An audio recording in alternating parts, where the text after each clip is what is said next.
1979. A long bus trip to upstate New York. I settled in to read when a young man sat beside me.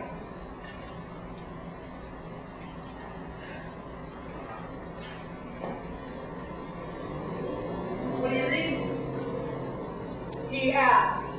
His voice broke in that miserable equivalent of vocal acme. Not quite a falsetto, but not a tenor either. I glanced aside you. He was appealing in an odd sort of way. Huge ears at a defiant angle, springing forward at 90 degrees. He must have been shaving, because his face with a peach sheen was speckled with nicks and styptic. I have class tomorrow, I told him. Oh, you're taking a class? I am teaching a class. He concentrated on lowering his voice. I'm a senior at Walt Whitman High. The light outside was fading, so perhaps he was, with a very high voice. I felt his interest quickening. 5 steps ahead of the hopes in his head, I slowed down. Waited.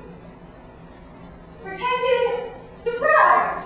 Acted at listening, all the while knowing that we would get off the bus and he would just then seem to think to ask me to dinner.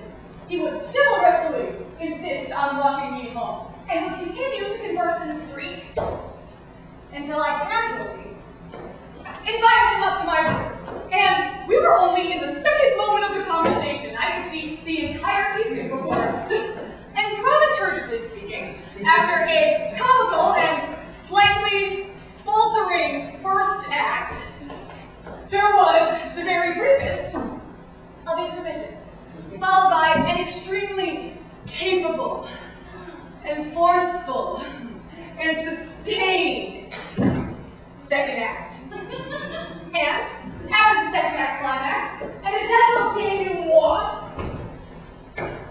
I lay on my back in the dark. And I thought about you, Uncle Peck. This is the fool. Being older, being the first, being the translator, the teacher, the advocate, the already jaded. This is how the giver gets taken.